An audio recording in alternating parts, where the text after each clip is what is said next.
which is actually his first love. He is also a CDA and a FHIR expert. As an industrial engineer with an interest in software development, for better or worse, he approaches everything with systems thinking. So with that, I will go ahead and turn it over to Brett. All right, hey, thanks, Pat. It's super exciting to be here. I'm going to set up my screen share here, and look, we're good. Okay. Well, I hope everyone's having as much fun with DevDays as I am this week. Lots of great sessions, and I'll do my best to continue the trend here. So quick background on me. I did include a picture. It's, you know, the beard is gone. I know some people have grown the COVID beard. I ditched the COVID beard, but after I did, my 1-year-old wouldn't let me hold him for about a half day. He was so freaked out by the lack of a beard. So it is still me.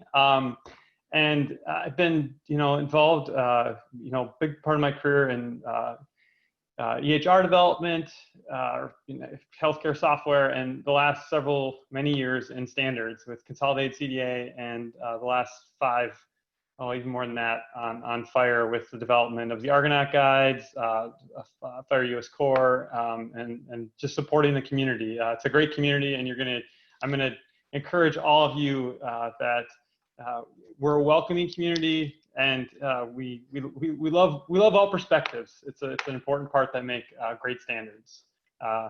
So in terms of the talk today, there's going to be kind of 2 chunks. So the first chunk is going to be a little about kind of the Argonaut community and the kind of what the spec US Core is, and then the second kind of part is kind of US Core relationship to USCDI. USCDI being the US Core Data for Interoperability, which is an ONC set of data elements and data classes that will be required in the US very soon, and talk a little bit about future Argonaut work, US Core work. So that's the plan, and let's begin. And before I begin, you know, people say thank you, and it's funny, you know, to FHIR and HL7, the community who put on this DevDays, but it's also the slides. I've, you know, stolen slides from Mickey Tripathi, the project director of Argonaut. I think there's some from Graham in here, Josh Mandel in the Argonaut community.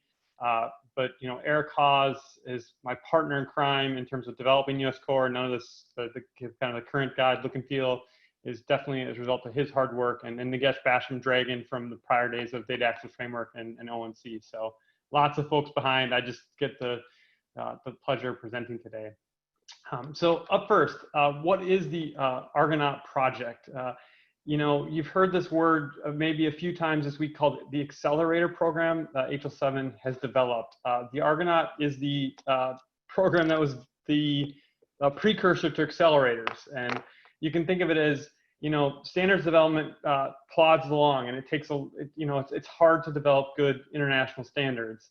And the community of the Argonauts, 2015-ish, there was a report that came out that said, hey, we need open API access. And folks said, hey, we got, you know, this thing called FHIR. It's pretty incredible. We need to use it. And let's, you know, let's see if we can get a coalition of vendors, clinical organizations, and let's drive this thing forward. And, you know, a few smart folks got the Argonaut project rolling and formed the implementation community, and it really took off. And the first, you know, piece, it's a Smart on FHIR spec. There was some security review and commitment for folks to review and develop to that. Then also looking at the you know, access using some kind of core FHIR APIs. The key thing to know about the Argonaut community is it's not a standards development organization. It's not a separate legal entity, and it's not a proprietary activity. Everyone who is an implementer or a community developer, we'd love your input. You're welcome to participate. And, you know, you can contact me, information at the end. Please do if you're interested in any of the initiatives. Most of the products have ultimately been validated through HL7, and I think there's some formalities of how the accelerators will work with HL7 going forward, with DaVinci and other projects validating everything. But historically, not every product of Argonaut has been validated to HL7, although, you know, when it has the broad industry impact, the validating process is so important to get that additional standards feedback. A quick slide on participants. You know, we have a pretty good mix of technology vendors across the industry. Some have added over time. These aren't all the original folks. You know, Optum came in recently as a payer. Apple came in a few years back as a client application. And so it's growing a little bit, but the core technology vendors from the health information and EHR space have been with us the entire time, and as well as many of these provider organizations were at the beginning. Staff has also been pretty constant with Graham and Josh and Eric and I being involved from almost the beginning, and then a few folks floating in and out with Nikki Tripathi as our fearless leader and helping prioritize initiatives, which is always a fun thing.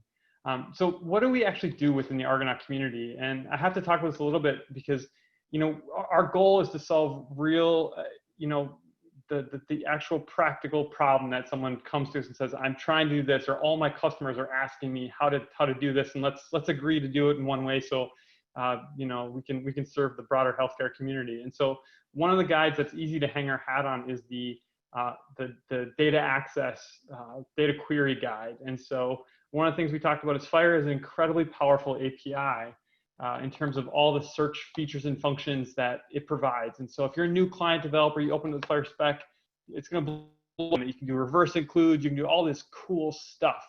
And then if you go out into the world and talk to a vendor, it's not all implemented. And there's pieces that, for good reason, performance or, their customers didn't ask for. And so the Argonaut process, we spent a lot of time talking about, okay, what's a reasonable set of search criteria that every EHR that we're working with, or every clinical system that wants to play, will implement to get that active medication list, problem list, et cetera.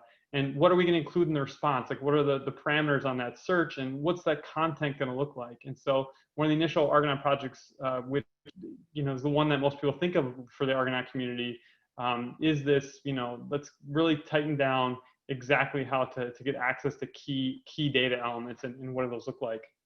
And ultimately what's published out of that is the data query guide. And I know some of you are probably, this is old hat to you, and I apologize, but I know there are new folks out there. And if you're working in FHIR DSTU 2, the Argonaut guide is the guide that many community members beyond just the Argonaut participants point to.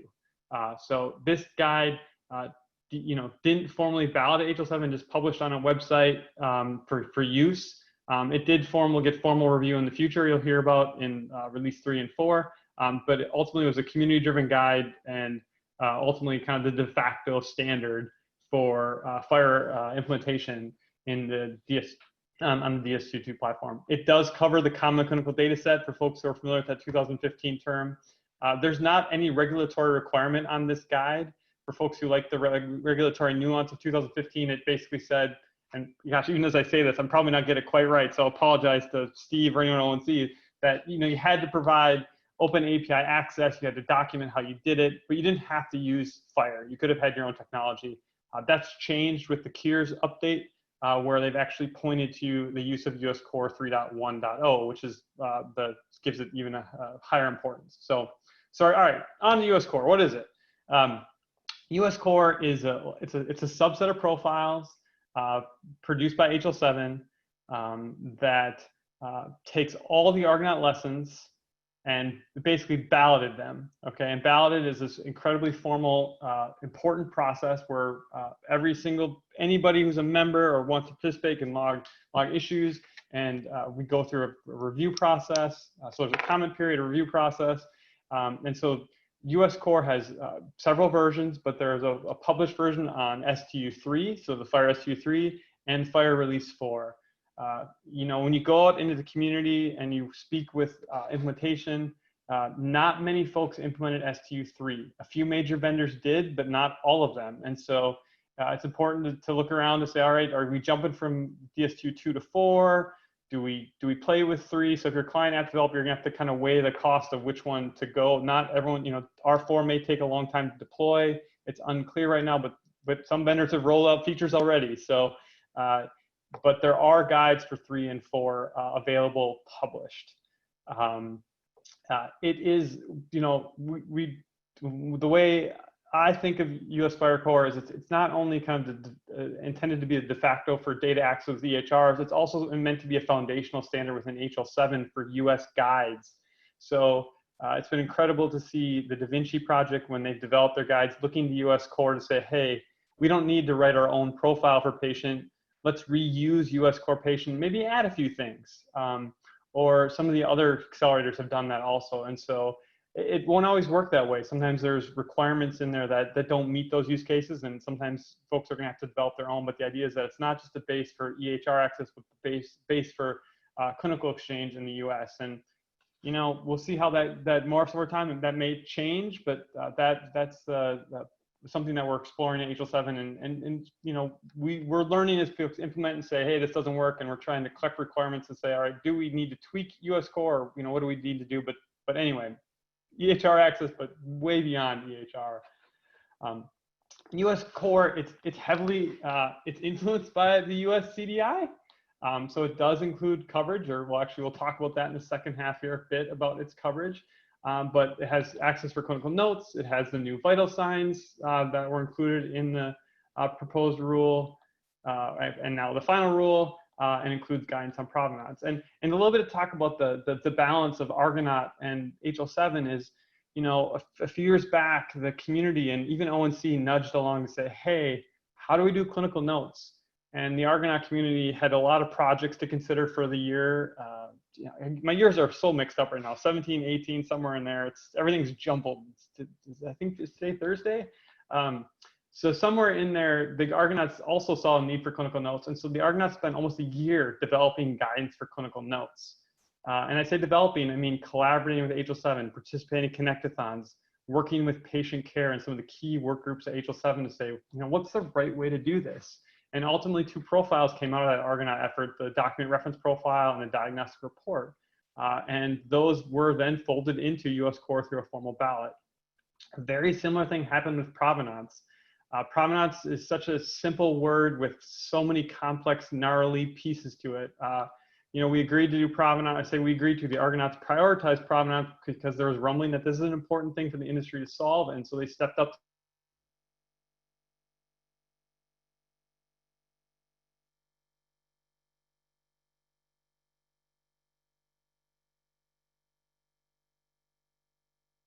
the plate. We spent, again, to keep track of it, but it's not something that a new clinician is going to necessarily see. They may not know all the clinicians. Kaiser has thousands of providers, and Mayo Clinic in Minnesota, thousands of providers. So it's important to know that came from them. You may not know the exact provider, but the organization is key. In terms of a quick comparison between the two, so you see on the left-hand side, the DSTU guide, you'll see in R3 added several profiles, which are highlighted in yellow to make life a little easier. One thing that was interesting is Encounter. I don't know why we didn't include Encounter in the original Argonaut data query guide. Most vendors have implemented Encounter in DSTU2, so it made its way to US Core, but if you're doing any DSTU2 work still today, I know folks still are, the Encounter resource, you may have some luck getting the Encounter resource in the FHIR DSTU2, since it's such a critical resource. And that's probably how, it's funny to say that a very critical resource got overlooked just because everybody had implemented it. Okay, then moving on to the spec. We'll spend a little bit of time in the spec, but I know a lot of you folks can read this on your own. But I want to talk to the key pieces. There's profiles, there's extensions, value sets, operations, search parameters, conformance, and those are all, there's a little pancake menu now to make it a little more viewable. But before we do it, I want to take a moment to talk about profiles. And in the FHIR community, we banter. I don't use the word argue, but we have spirited conversations, I guess I would say, about what and how you can do. In this slide, it says copyright 2020, but I think I pulled it from 2014 from the brilliant Lloyd McKenzie. And we always says, we had this debate a long time. FHIR doesn't need profiles, just pick up the spec and run. People can read it, pull down the conformance statement, and you'll interoperate. Life will be good. I like to, since I get the microphone, I like to say, well, it just doesn't work that way in the US marketplace. Like it's too broad to say, send any concept you want in the problem space, send any, local codes, whatever, just send it.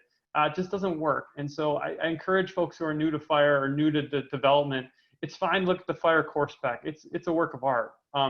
But when you get to actual implementation, it's very important to pick up your local implementation guide, whether you're in the Netherlands or Australia or wherever you are. See if you have a local flavor of the guide. So say, Profile FHIR, it's an okay thing, but look to your national program, because it increases the probability of interoperability. And just a quick picture, if you want to look at the base condition resource versus the FHIR, the US Core. So in the base condition resource, you have all sorts of elements here, really important elements that patient care, or different work groups that others have invested a lot of time to work through and agree. I mean, there are many more folks want to include. This is the subset, but stage of condition, all these things. Are they, how does this fit in the U.S. marketplace? And let's look at the actual code of a concept to kind of pull out this one particular element. It's a codable concept, which is, I guess I'm circling on the wrong screen here. Let's go up here. It's a codable concept here. And then the binding basically says it's an example binding, which means you can pick and put whatever code you want in there. And that just doesn't work for the US marketplace and for any other realm to just say send anything. So comparing to the US core condition, you'll see that we've constrained it down to a very small set of elements. Say these are the absolute minimum: clinical status, verification status, category code, and then who's it about, the patient. Now, if you were to click on the full view in the spec, you could see that all those elements are available to you. We didn't say you're not allowed to use them. We just said, hey, these are the key ones, and they're key with this little red box that indicates it's the must support flag. And then if you look down in the actual description, you can see bindings with extensible, and to actually say, all right, these are the codes that are allowed. And if you click on these, you'd be taken to the value sets to see the concepts that are available. Okay, so quick peek. We'll go into allergies just to give folks a taste of this, but I'm sure many of you will do this on your own or don't spend too much time here. Every page has a little bit of prose.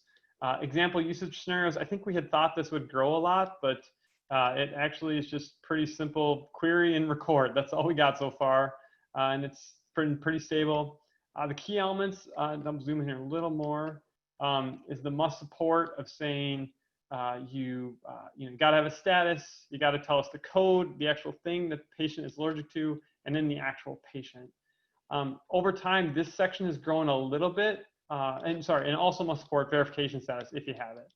This section's grown a little bit on the various profile pages. So if you're a US Core expert, I might take a peek at this, because we've gotten feedback from folks. Hey, I didn't know how to do this thing. What do I do? So how do I say no known allergies? So, we go to the doctor. Do you have allergies? I say no, I don't. And they say, okay, no known. And that's a concept that you would say is it's a verified no known, and VHR records it such where if it hasn't, they actually haven't been asked, it's this other thing of unconfirmed. Whether you agree with this approach or not, this is the one we've landed on. Feel free to tell us you don't like it, but this is what the current spec settled on, and folks are encouraged to handle those two scenarios. As you scroll down, there is an example. Okay, so they all have examples here, and then you have the differential view, which is the set of constrained elements and value sets. If you want the full view, you can see everything that's available to the allergy and tolerance resource, which is quite large. And then underneath, and this is, it's a little light for allergies, but it's an okay thing, I think, where the idea that for quick start are a few searches that we expect every system, they're required to support if they're conformed to US Core, that they're able to get the entire patient allergy list by just saying, hey, give me the list, here's the patient identifier, the server is expected to return it. There's also kind of an optional for should on clinical status. And of course, there are many other searches that a system could support, but this is just the minimum expected set.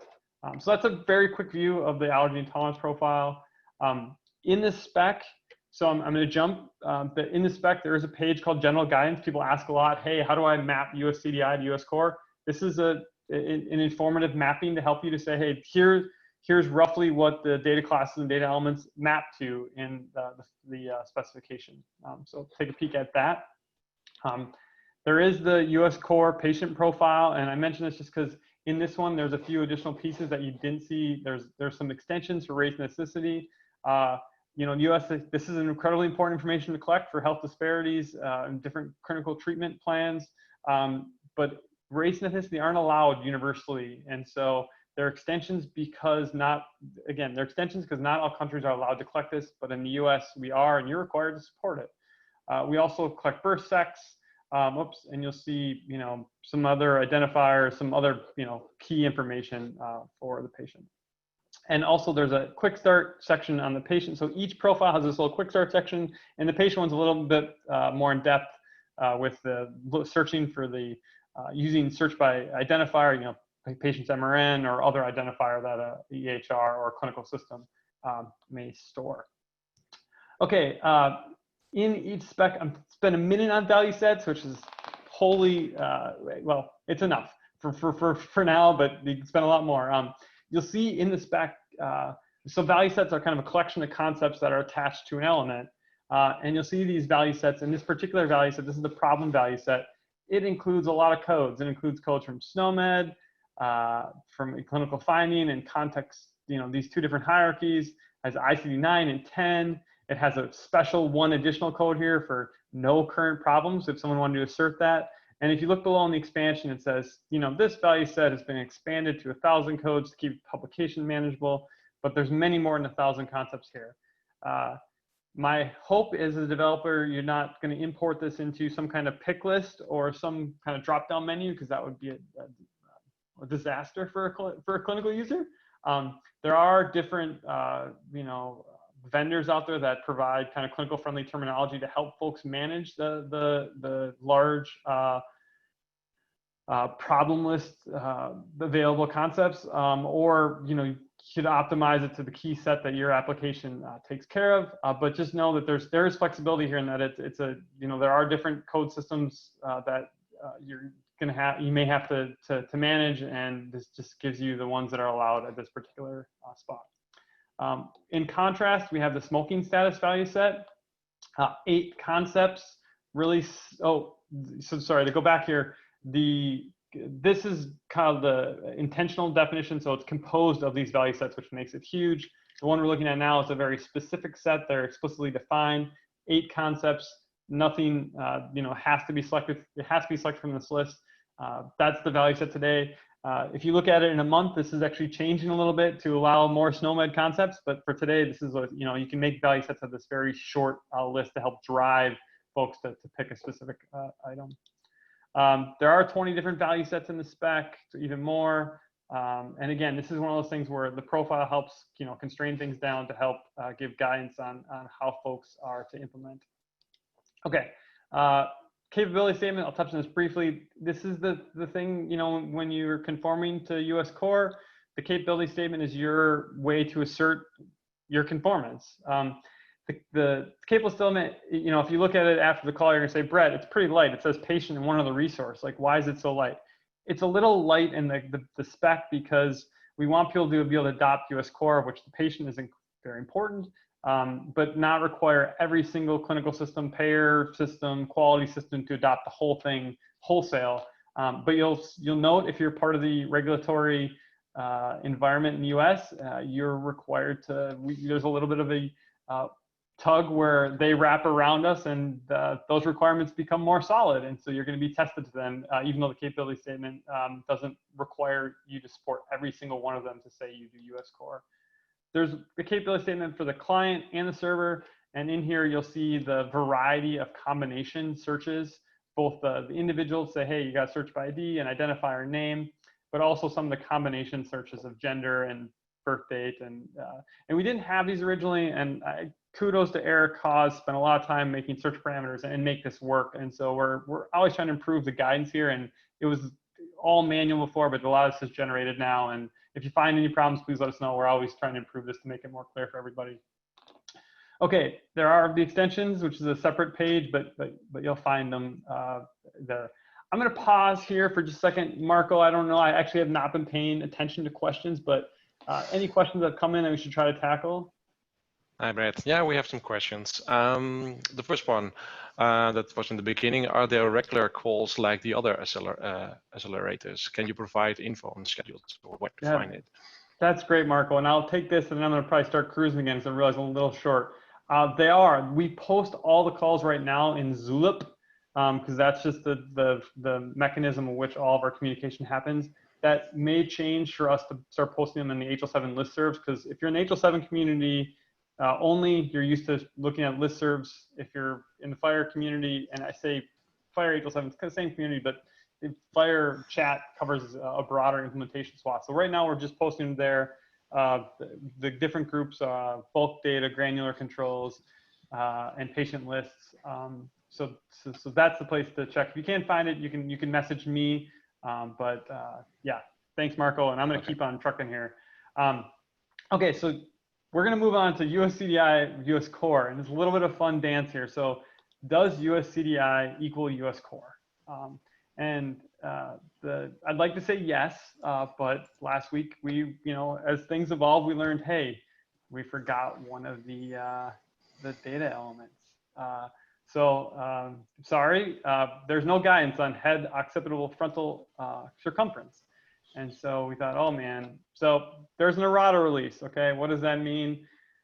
This summer, about a month back, we started the conversation because the patient-reported medications, we need to improve the guidance in that section. We got some feedback from pharmacy that we may have broke a few rules. So we were doing an Errata release for that. And then we learned we missed this head occipital thing, the item. And then as we dug into that, we learned, hey, if you send a percentage, that percentage isn't that helpful if you don't tell me which chart you use to get the percentage. So we're going to fix that. And we also, if you talk to a clinician user, I think part of the reason here's my excuse, guys. So drum roll. And my excuse is when I talk to clinician users, they say, give me the value, give me the centimeters. I don't want the percentile. But anyway, that's a whole separate thing. We're going to add it. All right. We're also going to add some dental terminology that we talked about, we agreed to do, and then we didn't actually include it. So there's 1 to 2 fixes grows to 25 fixes today. But anyway, if you're looking at US Core, Errata will be implemented and applied and hopefully published by the end of summer. It takes a little time, but I think it'll be out. And for folks, I don't think this will, Don Rucker talked about the standard version advancement process, the SVAP, for folks doing certification. I don't think this falls directly in that because it's an Errata release. It's things we're fixing.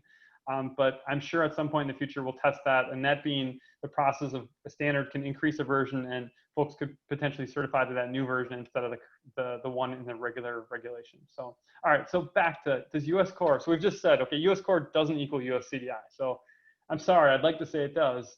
Or would I like to say US Core is actually bigger and better than CDI? I mean, HL7 folks might want to say that. Maybe at times I want to, I'm not sure.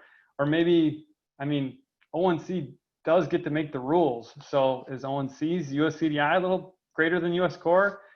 Right now it clearly is, and it may be in the future. The way I've settled on this is I feel like we're playing this game of leapfrog where, ONC publishes a draft rule. There's a little bit of, industry scrambling to kind of try to understand what ONC is trying to do, the regular, where they're headed, and then trying to develop guidance to meet with maybe the direction ONC is considering. And then we publish something, and then ONC could pick up and use that or not, or go a different direction. And so there is a little bit of tug and pull, give and take going on here. But since there's not direct coordination with ONC telling us, hey, we're going to regulate this, build a standard to it, and that doesn't work very well anyway, because it's much better when the industry and implementation community builds things up from the lessons of implementers and the real world feedback.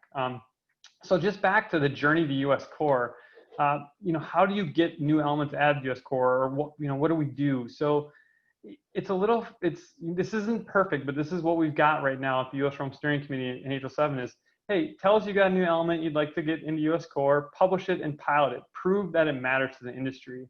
And there are so many data elements and classes that are important for clinical care, but it's not only prove that's important for clinical care, but prove that the adoption is going to be ubiquitous, that every EHR, every health system is going to actually want to implement this piece or is likely to implement this piece.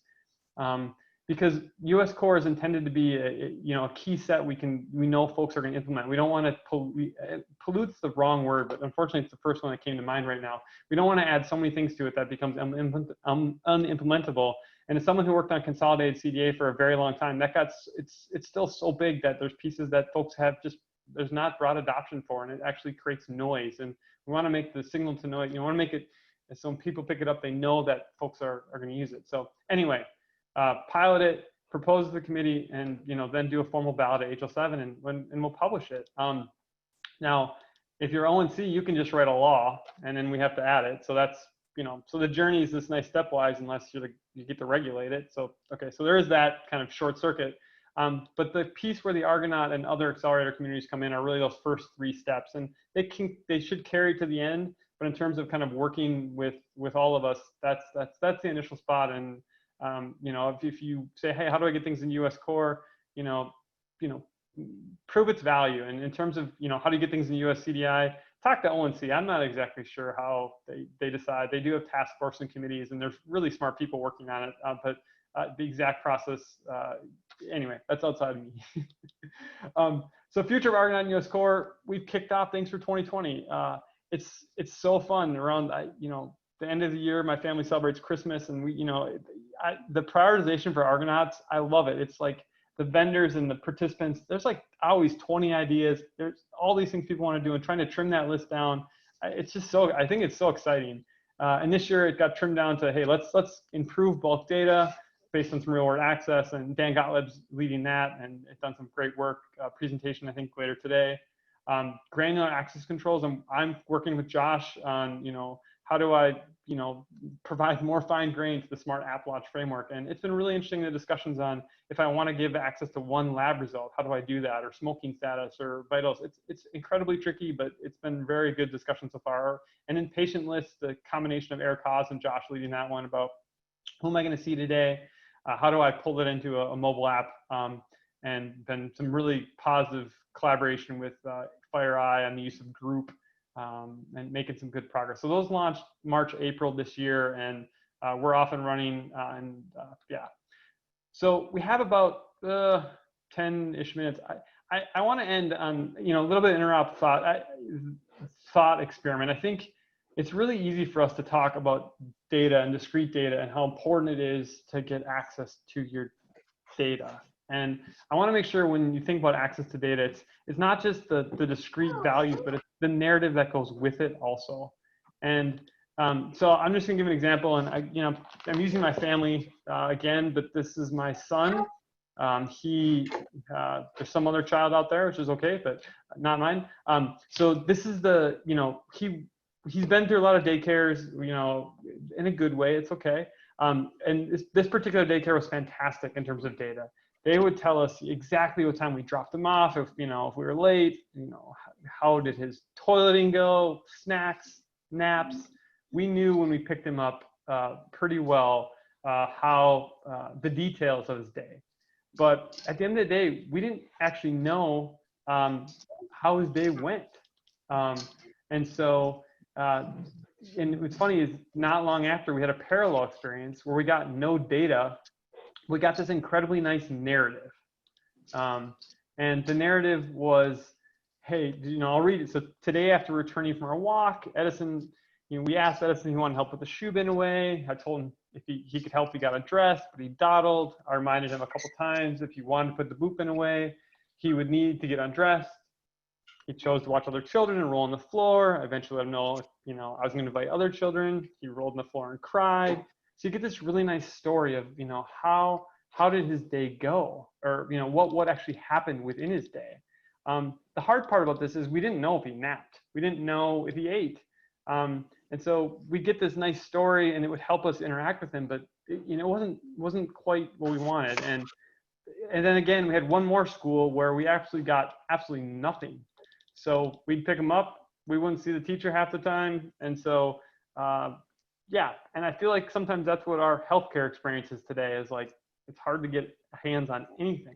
So, but as I kind of walk through this thought experience, I think a lot of us focus on how do we get discrete data.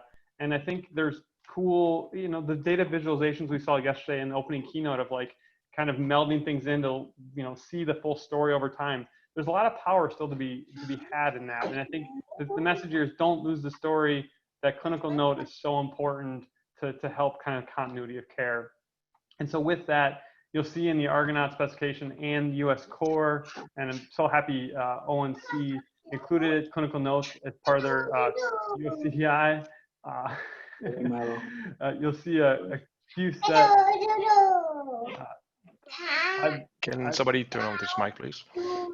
We do have one open mic. Thank you. I don't know if you mute a mark, will be great. Thank you. So there are a set of common clinical notes now in the US Core spec, consultation, discharge, history and physical procedure, and progress note. This is a small set to help people focus on, but the idea is that any note that is available in the chart, we want folks to expose. But it's hard to say expose all notes without, kind of constraining it to a key set. But these are the key set courtesy of input from the VA and other large vendors that, they have and they'll work to expose. Then also a few kind of categories of diagnostic reports to expose. One thing that's tricky about notes, or at least, we learned, or some of us knew as we went, is vendors stored in wildly different formats: text or XHTML, PDF documents, or mixed CDA documents, FHIR documents. There's a whole level of things. How do we make sure when you query for it, you can get any of these formats back? And I think the key on this is you'll see both document reference and diagnostic report clear guidance in US Core. So I say clear guidance. There's actually a whole page in the specification on clinical notes that I'd encourage any of you who are going to implement to take a peek at. A lot of time and energy was spent on kind of how some of the diagnostic reports overlap with the clinical notes. And so if you read it and have questions, log trackers, comment, let me know. It's something that, has had some good thought, but, possibly missing things. Okay, progress note. Yeah, couldn't help put a little screenshot of progress note. Okay, so we want you. This is a community effort, team sport. Standards are, for folks who listen to the keynote, if you haven't read the book and the land of invented languages, and I may have just messed up the title of the book, but it's a fantastic book. And the idea that, someone could try to engineer a language perfectly, and versus kind of like testing it out and letting it grow and morph. And FHIR and the standards we produce are only as good as the feedback we get, and the FHIR community has been incredible, I think, in terms of listening to all voices, and we want yours. So don't just run away after DevDays. We'd love to have you participate in future HL7 activities. So participation for the Argonaut, which is formal HL7 accelerator now. There's a Zulip chat channel. Check it out. You can contact any of these folks who are all participants in the DevDays. And also, if you find issues in the spec, log them. There's on every single page, there's a button that says post an issue, and we take those seriously and do our best to improve the specification. So with that, I know I only left a few minutes for questions, but thank you all, and I look forward to, if I don't get to the questions live now, I will respond to them. But thank you all for your time. And we do have 1 minute left, Brett. And we have a lot of questions, so that's going to be offline, Marco. I think. But we can do a few. ONC has planned to expand USCDI over time, but it won't be binding until another rule comes out. So are there any plans to expand US Core to a new version of USCDI, even if it's not mandatory? Yeah, that's great. I think, Marco, as ONC publishes new things that they plan to expand, there's not a formal mechanism in place to kick off a US Core process, but I think that's something that I'll take to the US realm at HL7, because that does make a lot of sense to me, and I think something we should be doing. Okay. ONC has resources listed for API use case that's not supported by US Core, for example, related person. Will this get added to the US Core? It's interesting. Well, I'll have to look at the regulation on how they mentioned related person. You're right, there's not a related person profile right now. I think if we did add it, it'd be pretty light. I don't think there'd be a lot we'd add in terms of requirements, but let me take a peek at the regulation to see if that's something we missed. Thank you. And Brett, I do apologize. We are out of time at this point. So thank you so much for this fantastic presentation, and thank you, Marco, for moderating. Please note, as Brett mentioned, there probably are a lot of questions out there on this. They will be persistent after this, so Brett and Marco will monitor that, and we'll make sure that your questions get answered there. And please check your agenda to get to your next meeting. Thanks very much. Thank you.